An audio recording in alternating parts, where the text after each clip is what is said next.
Hello and अस्सलाम वालेकुम viewers, welcome करता हूं आपको अपने चैनल कियानी टेक में। तो व्यूवर्स, आज मैं आपके लिए एक छोटा सा टॉपिक लाया हूं, 3 फेस जो कि हमारे 440 या 380 वोल्टेज होते हैं। तो ये 660 क्यों नहीं होते? कुछ व्यूवर्स का मेरा क्वेश्चन था, कुछ व्यूवर्स ने मुझसे क्वेश्चन किया कि भाई ये 660 वोल्ट क्यों नहीं होते। हालांकि हमारा जो सिंगल फेस होता है वो 220 वोल्ट का होता है, लेकिन अगर 220 को 3 टाइम मल्टीप्लाई करें तो हमारा 660 वोल्ट बनता है। तो हम जो मेजर करते हैं वो हमारा 380 और 440 वोल्ट बनते हैं। ये कैसे होता है, आप मुझे एक वीडियो बना के बताएं। तो व्यूवर्स, मैं उन व्यूवर्स के लिए आज ये एक वीडियो लाया हूँ छोटी सी, जिसमें मैं आपको बताऊंगा कि ये 3 फेस में 660 के बजाय 440 वोल्ट या 380 वोल्ट क्यों होते हैं। तो चलते हैं अपने वीडियो की तरफ। तो व्यूवर, वीडियो शुरू करने से पहले आपको बता दूं, अगर आपने मेरा चैनल सब्सक्राइब नहीं किया और न्यू यूज़र हैं तो प्लीज़ सब्सक्राइब कर दें और साथ दिए गए बेल आइकन को ज़रूर प्रेस करें। तो चलते हैं अपनी वीडियो की तरफ। वीडियो को लास्ट तक देखिएगा ताकि आपको हर एक स्टेप समझ आ जाए, ताकि आप खुद इस कैपेबल हो जाएं कि खुद मेजर कर सकें और जान सकें कि क्यों ये 660 के बजाय 440 होता है। तो चलते हैं अपनी वीडियो की तरफ। तो व्यूअर्स, सिंगल फेस में यहाँ पे मैं आपको बताता हूँ कि सिंगल फेस एक और बात बताऊँ आपको कि जो हम सिंगल फेस होता है उसको 1.5 और 3 फेस जो होता है उसे 3.5 के साथ रिप्रेजेंट करते हैं। तो सिंगल फेस जो कि हमारा 220 वोल्ट होते हैं। अब कुछ व्यूअर्स का क्वेश्चन था कि 220 प्लस 220 प्लस 220, अब इनको सम अप करें तो हमारा जो वोल्टेज बनते हैं वो 660 वोल्ट बनते हैं। ठीक है, ये भी उनकी बात ठीक है, 660 वोल्ट बनते हैं। और 3 फेस में जो हमारे वोल्टेज होते हैं वो होते हैं 440 वोल्ट और 380 वोल्ट। तो व्यूअर्स, वीडियो को लास्ट तक देखिएगा, इसमें मैं आपको कंप्लीट कैलकुलेशन के साथ और एक टिप भी बताऊंगा कि किस तरह आप कैलकुलेट कर सकते हैं बआसानी वोल्ट होते हैं। तो ये जो है 660 वोल्ट आ गए और ये 380 वोल्ट आ गए 3 फेस में। ये किस तरह हो गए? ये भी 3 फेस की बात कर रहा हूँ। 3 फेस में 660 वोल्ट और यहाँ पे 3 फेस में 440 वोल्ट, ये किस तरह होते हैं? तो व्यूअर्स, मैं आपको एक बात बताऊँ कि जो हमारी जो कैलकुलेशन होती है, इलेक्ट्रिकल कैलकुलेशन, वो होती है वेक्टर ग्रुप में होती है। बेसिकली मैं आपको बताता हूँ कि कितने ग्रुप होते हैं, ग्रुप्स। अब ग्रुप्स की बात करें तो 2 ग्रुप्स होते हैं हमारे पास। एक होता है हमारा स्केलर ग्रुप और होता है वेक्टर ग्रुप। ठीक है, तो व्यूअर्स आपको बताऊं कि जो स्केलर ग्रुप होता है ये सिंपली एडिशन होती है। मीन्स कि आप अगर 2 + 2 करें तो ये हमारा हो जाएगा 4, अगर 4 + 4 करें तो हमारा हो जाएगा 8। ये होता है, इस तरह होता है। अब मैं आपको एग्जांपल बताऊं कि अब ये एक बकेट ले लें आप। ठीक है, इसमें आपने एक छोटी बकेट 1 kg की शुगर ले लें और एक 2 kg का शुगर ले लें। ठीक है, ये हो गया हमारी शुगर। अब जब इसमें ऐड करेंगे तो ये 2 और ये 1, ठीक है, ये हमारा टोटल कितना हो जाएगा 3 kg। ये हमारी हो गई स्केलर ग्रुप।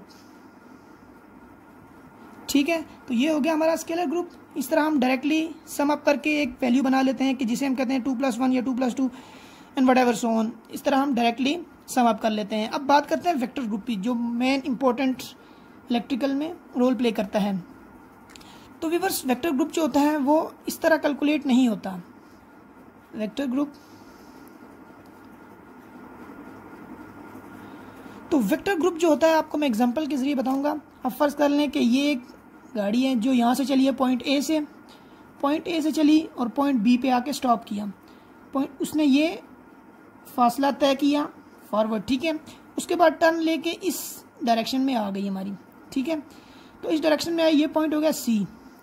अब जो हमारा टोटल पॉइंट बना वो ये बना। अब आप व्यूअर्स, आपको एक बात बताऊं कि इस गाड़ी ने जो सफ़र तय किया वो पॉइंट ए से पॉइंट बी किया, फिर पॉइंट बी से पॉइंट सी किया। जाना इसने ए से सी तक ही था। अब ये डायरेक्टली जो ये लाइन बन रही है ना, ये जो रास्ता बन रहा है आपका, ये हमारा होता है सम अप। मीन्स के वेक्टोरियल ग्रुप हम करेंगे तो ए बी और बी सी का जो वेक्टर होगा, मीन्स के यहाँ पे बताऊँ ए बी का वेक्टर प्लस बी सी का vector is equal to C A, means के या ए सी, ये सम अप इसका बनेगा।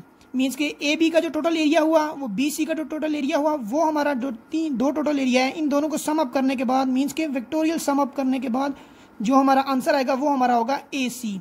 तो इसी तरह व्यूअर्स हमारी जो 3 फेज सप्लाई होती है वो इस तरह रिप्रेजेंट होती है, एक होगी R, एक होगी Y, एक होगी B। अब जो ये डिफरेंस होता है इसका, ये होता है 120 एंगल डिफरेंस होता है, ठीक है, 120 एंगल। ये हमारा R फेस हो गया, ये हमारा Y फेस हो गया, ये हमारा B फेस हो गया। तो इस तरह ये 3 फेस होते हैं। तो अब मैं आपको एक डायग्राम से बताता हूँ। अब व्यूअर्स ये जैसे मैंने एक डायग्राम बनाई आपके सामने कि ये हमारा R फेस हो गया, ये हमारा Y फेस हो गया, मीन्स कि ये Y फेस, ये R फेस। अब वही बात आप देखें कि ये जो है A point, B point, C। अब फर्स्ट कर लें, ये पॉइंट A है, ये पॉइंट B है और ये पॉइंट C है। तो अब व्यूअर्स ये हम जब सम अप करेंगे तो इस तरह थोड़ी करेंगे कि 220 वोल्ट यहाँ पे है, 220 वोल्ट यहाँ पे है, तो हमने डायरेक्टली 440 वोल्ट बना लिए 2 फेज के, इस तरह नहीं होता। तो व्यूअर्स ये जो हमारा पॉइंट है A और C, अब ये जो पॉइंट बन रहा है, मैंने आपको यहाँ पे भी डायग्राम में बताया, ये जो पॉइंट हमारा बन रहा है ये होता है हमारा एक्चुअल कैलकुलेशंस, जो कि एक्चुअल वोल्टेज होते हैं, एक्चुअल वोल्ट होते हैं हमारे, ठीक है। तो व्यूअर्स ये जो सम अप, इन दोनों को सम अप करने के बाद जो ये वैल्यू आएगी ना यहाँ पे, मीन्स कि A और C की जो वैल्यू आएगी वो हमारी होगी एक्चुअल वोल्टेज। अब मैं आपको बताता हूँ कि कैलकुलेट किस तरह करते हैं। वीडियो को लास्ट तक देखिएगा ताकि आपको समझ आ जाए बात। तो कैलकुलेशन किस तरह करते हैं मैं आपको आसान तरीके से बताऊँगा। Calculation of 3 phase voltage. तो पहले मैं आपको फार्मूला बता देता हूँ 3 फेज का। 3 फेज का फार्मूला है P = VI cos phi। अब 3 फेज का तो यहाँ पे √3। अब यहाँ पे एक और बात आपको बताऊँ कि √3 की जो वैल्यू होती है वो होती है 1.732, ठीक है। ये 2 एग्जांपल से मैं आपको बताऊँगा, एक कैलकुलेशन करके और एक इस तरह बताऊँगा कि किस तरह 3 फेज वोल्टेज और सिंगल फेज वोल्टेज डिफरेंट है, ठीक है। अब यहाँ पे हम फर्स्ट कर लेते हैं यही डायग्राम, इसी को फर्स्ट कर लेते हैं हम, ठीक है। ये हमारी डायग्राम होगी A पॉइंट, ये हो गई B पॉइंट और ये हो गई हमारी AC पॉइंट। मीन्स के ये पॉइंट A हो गया हमारा, ये पॉइंट B हो गया हमारा, ये पॉइंट C हो गया और ये हमारा हो गया AC, which can be calculate, ठीक है। हमने कैलकुलेट करना है। अब ये हमारे हो गए 220 वोल्ट, ये हो गए 220 वोल्ट, ठीक है। अब हमने ये मेजर करना है कि AC के वोल्टेज कितने हो गए। A B के हो गए हमें 220 वोल्ट, B C के हो गए 220 वोल्ट और ये हम इनको एक नाम दे देते हैं, इसको दे देते हैं A और इसको देते हैं B और इसको देते हैं C। हमने ये कैलकुलेट करने, ठीक है। तो इसमें मैं आपको बताऊंगा एक पॉइंट इस तरह कि आप देख लें कि C की हमने वैल्यू फाइंड करनी है, ठीक है। तो C की वैल्यू हमारी आ गई, ये हमारी अंडर एक फार्मूला बता रहा हूँ, इस फार्मूले के तहत आप इसके वोल्टेज निकाल सकते हैं कि C की वैल्यू क्या आएगी। C की वैल्यू, ठीक है, हमारी आ गई।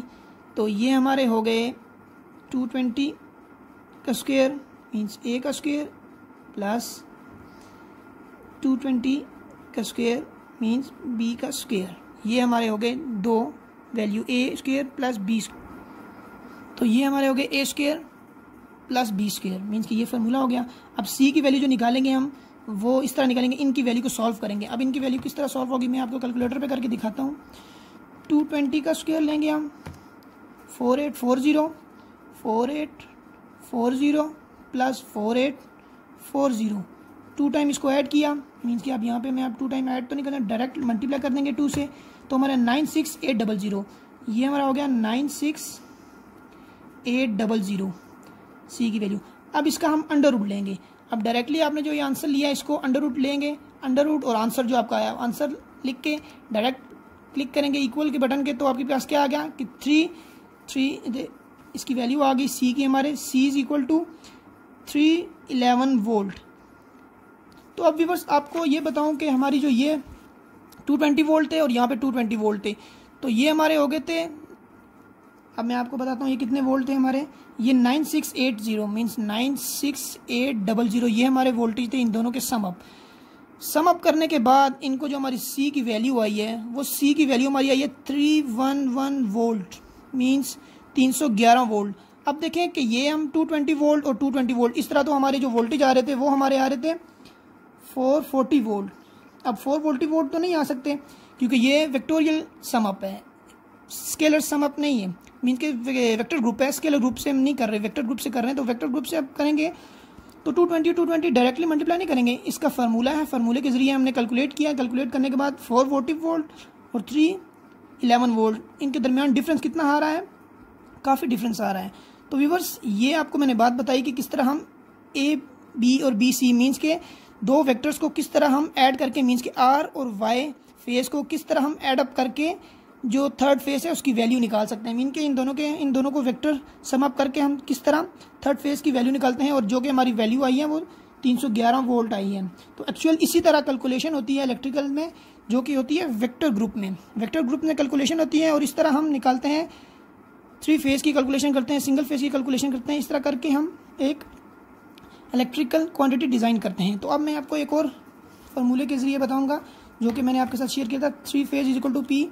अब व्यूअर्स ये जो पावर है ये √3 टाइम है। अब पी की वैल्यू फर्स्ट कर लें हमारे वोल्टेज जो है, अब वहाँ यहाँ पे आप P is equal to 3√3 multiply by V I cos Y, ये हो गई। अब आप देख लें कि 220, तो आप देख लें ये 3, तो ये मैं आपको एक डिफरेंस बता रहा हूँ, ठीक है। जब सिंगल फेस की बात करें, सिंगल फेस में आप करेंगे 220 मल्टीप्लाई बाय √3 की जो वैल्यू हमारी आई थी, जो हमारी √3 की वैल्यू आई थी वो 1.732, जो कि मैंने आपको यहाँ पे बताई है, ठीक है। अब डायरेक्टली आप इसको कैलकुलेटर पे देखें, ये मैंने कैलकुलेट किया हुआ था, आपको बता रहा हूँ कि 220 मल्टीप्लाई बाय 1.732, ये अब जब मल्टीप्लाई करेंगे तो आपके पास कितने वोल्टेज आए, 380। देख लें आप 380.04 वोल्ट मीन्स के 381 वोल्ट कह सकते हैं आप, ठीक है। अब आप देख लें कि थ्री फेज में, ये सिंगल फेज की बात हो रही है, सिंगल फेज में वोल्टेज होते हैं वो 220 होते हैं और हम ये जो वैल्यू है इस वैल्यू से मल्टीप्लाई करेंगे जो कि कांस्टेंट है 1.732 और 380 वोल्ट आ जाएंगे। तो अब चलते हैं थ्री फेज की तरफ। थ्री फेज में आप देख लें कि हमारे पास वोल्टेज कितने होते हैं, आप 440 वोल्ट एज्यूम कर लें या 380 वोल्ट एज्यूम कर लें। तो आप जब डिवाइड करेंगे √3 से मीन्स कि जो इसकी वैल्यू है, अब यहाँ पे मैं आपको बताता हूँ, 380 डिवाइडेड बाय √3, तो हमारे पास कितने वोल्ट आ गए, 219 मीन्स के 220 के करीब करीब है, 219 वोल्ट। तो बताने का मकसद ये है व्यूवर्स, तो √3 है वो ये वैल्यू होती है कि जो सिंगल फेस है उसकी निस्बत 3 टाइम ग्रेटर है थ्री फेस की पावर, मीन्स के थ्री फेस पावर की जो थ्री फेस जो पावर है वो ग्रेटर है सिंगल फेस से। कितने टाइम ग्रेटर है, 3 टाइम ग्रेटर से। तो अब मैंने आपको बताया कि ये जो है 220 वोल्ट अगर डायरेक्ट इसको मल्टीप्लाई करेंगे √3 या 1.732 की वैल्यू के साथ, तो आपके पास थ्री फेस के वोल्टेज आ जाएंगे। तो अब जो आपके पास थ्री फेस के वोल्टेज हैं जो कि मैंने यहाँ पे आपको बताए हैं 380 वोल्ट्स, ठीक है। अब उसको डायरेक्टली आप डिवाइड करेंगे √3 के साथ, जो 3 टाइम वैल्यू है उसके साथ डिवाइड करेंगे तो आपके पास सिंगल फेस के वोल्टेज आ जाएंगे, 219 वोल्ट आ जाएंगे। तो ये व्यूवर्स थी आपके साथ एक छोटी सी वीडियो जो कि मैंने आपके साथ शेयर की आपकी कन्फ्यूजन को क्लियर करने के लिए कि जो ये थ्री फेस सिस्टम में 440 वोल्ट होते हैं ये क्यों होते हैं और 660 क्यों नहीं होते, डायरेक्टली क्यों नहीं मल्टीप्लाई होते या एड अप क्यों नहीं होते। तो व्यूअर्स उम्मीद करता हूँ कि आपको ये वीडियो पसंद आई है। अगर पसंद आई है तो लाइक कर दें और सब्सक्राइब करना मत भूलिएगा। और अगर कोई भी क्वेश्चन हो किसी रिलेटेड भी हो तो आप मुझे कमेंट सेक्शन में पूछ सकते हैं। तो मिलते हैं नेक्स्ट वीडियो में, तब तक अपना ख्याल रखिए। अल्लाह हाफिज़।